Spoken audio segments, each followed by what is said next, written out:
Thought this was Bermuda. It's a little chilly, huh? It's like we're up in the north.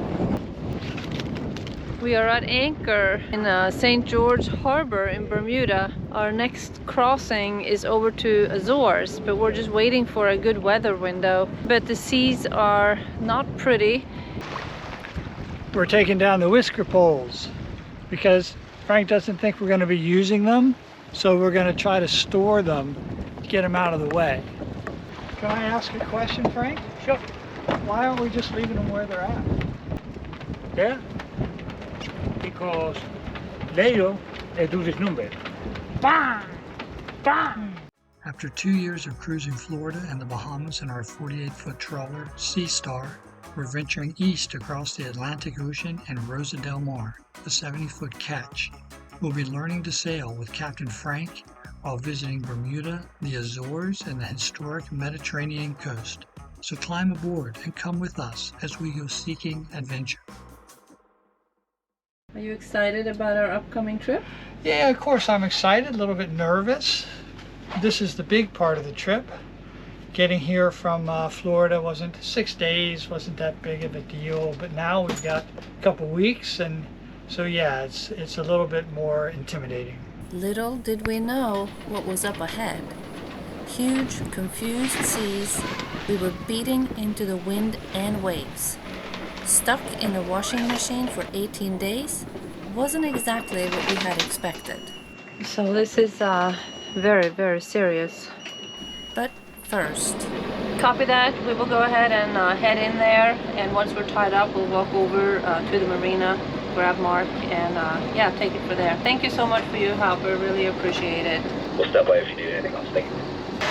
Yeah, so we tried to leave, we pulled the anchor up, we were ready to go, and then we started having some mechanical difficulties. We noticed before we left actually that have a little bit of a diesel leak in the engine room, so we're going to try to go in and get that fixed. We're also having some issues with the transmission cable. It's not wanting to go into reverse every time. We're going to go to the marina and see if there's someone who can't get us going, and maybe we leave tomorrow.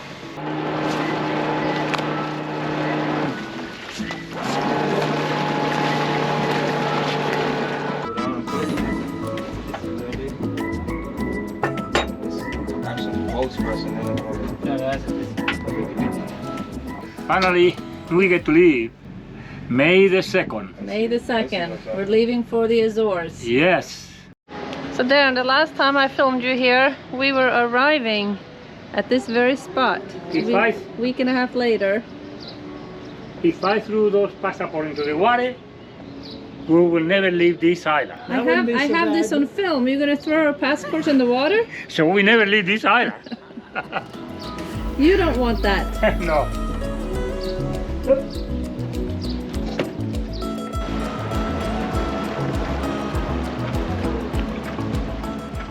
Bermuda Radio, this is Rosa del Mar, just advising that we have cleared customs and we are leaving the harbor.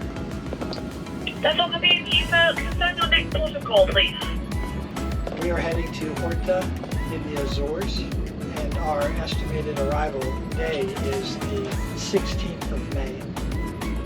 That's all copied, and confirm how many persons on board. We have a captain and 2 crew, a total of 3 persons on board.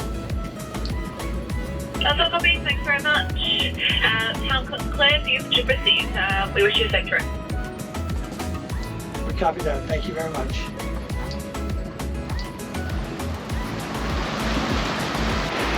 We are going across that ocean.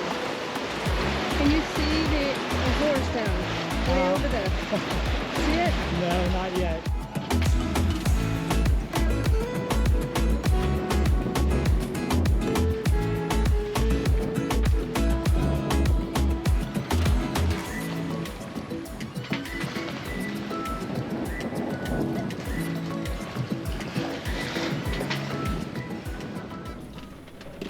With only 3 people on board, we decided on 4-hour shifts.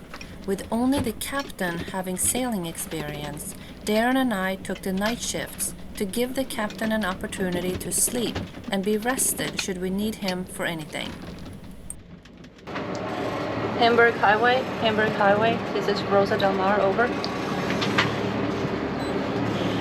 Station calling, this is Hamburg Highway, go ahead. Do you still not see me on your AIS? Over.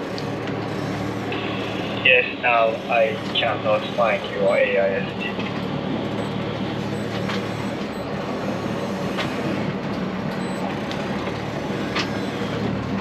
I have been able to change my course to 081. It looks like we're going to be passing starboard to starboard.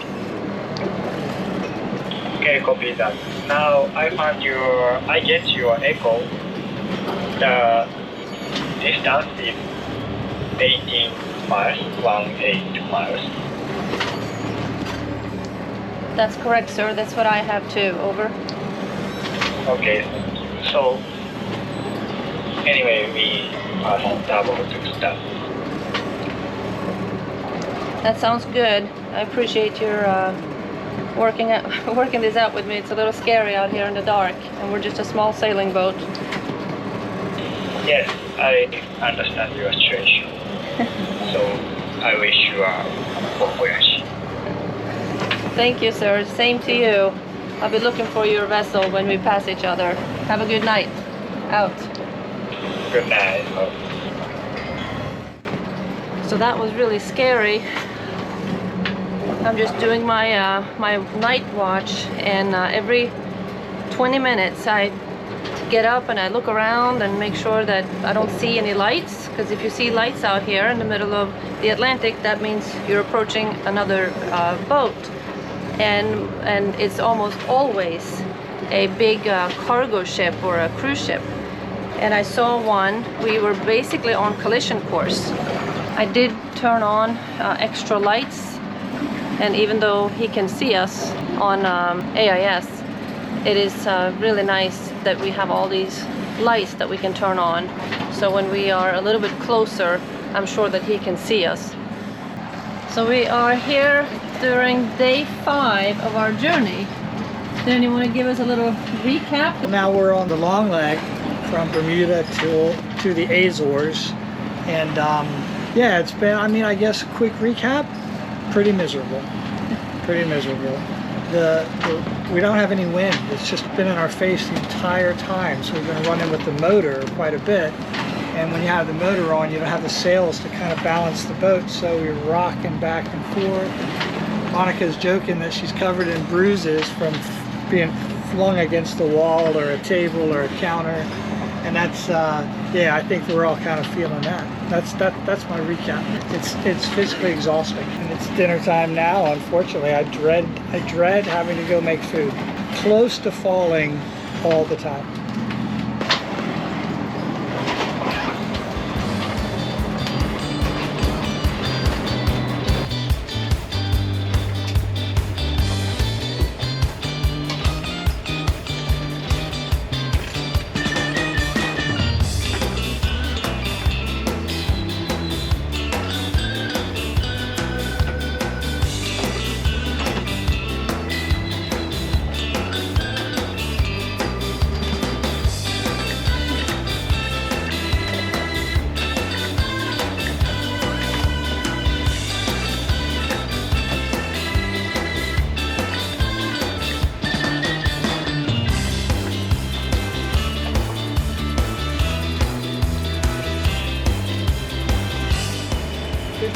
Whether I make it up or stick.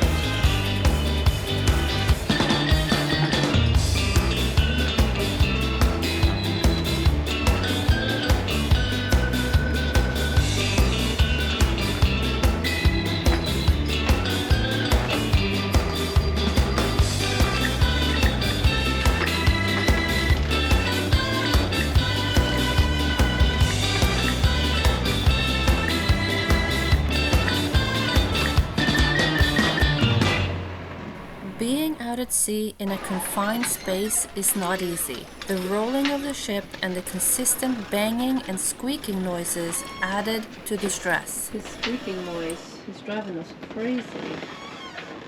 And we've been trying to get rid of it since the day we left by spraying oil. We kind of gave up, and now the captain is going to give it another try.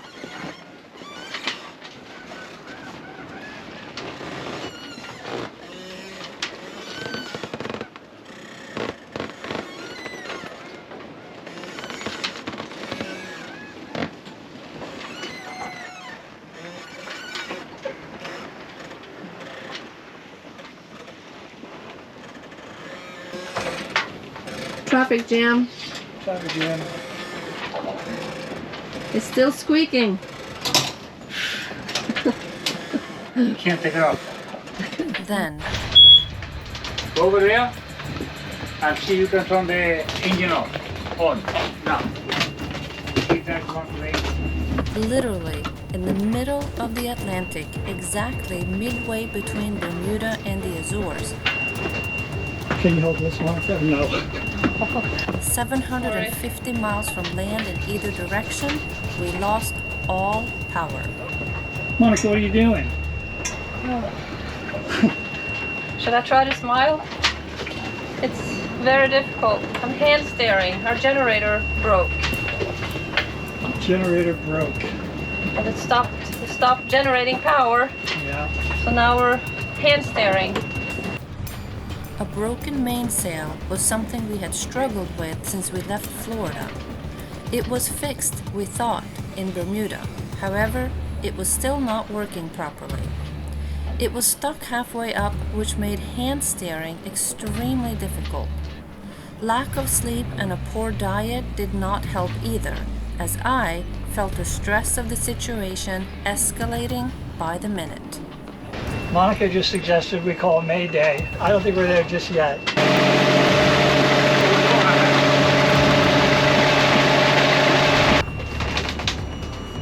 So this is very, very serious. Just seems like one thing leads to another. A little bit of a panicky situation. We're basically in the middle of the Atlantic, halfway between Horta and Bermuda. The one thing we got going for us is that we have a satellite phone and I have my inReach device. So I have reached out to a couple people that can call us on the satellite phone because we can't get contact. We're hand steering and there's a lot of swells out there. So every time you turn the boat to port, it overcompensates and you got to turn it back to starboard and it overcompensates because of all the swells. So what I'm doing right now, I am going to make sure that we have everything we need in our ditch bag. I hope it doesn't get to that, but you just have to be prepared. I'm just packing a little bit extra clothing since we're not sinking. If we do need to abandon ship, we might as well have some extra clothes with us. We're not going to. Medicine and We're not. well, you know what, there? Darren? You know what really worries me tonight is that we have no lights. And we can't be bopping around in the middle of the ocean with no lights because there's huge tankers that are passing us by. We're going to be good. Here's what we're going to try now. There's a battery for the bow thruster. We're going to dig that battery out and try to use that battery to jump the batteries for the generator, which will charge everything else up. So that's the current mission. Get under that bed, and find that bow thruster battery, and get it out of there. All right. I dug out the battery for the bow thruster. So now we're going to try to jump the generator with the bow thruster battery and hope that it works. I'm going to put it in the hallway there, Monica, so if it slides it doesn't fall into the hole.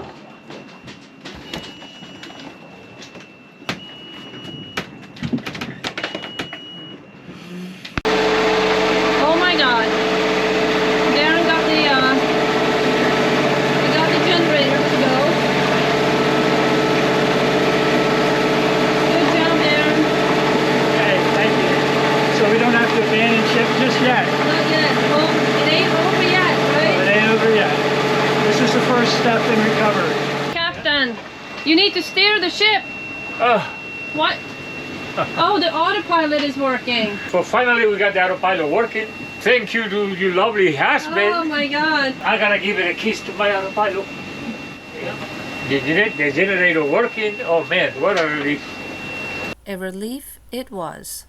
But the relief was short-lived as it didn't take long before we were put to the test once again.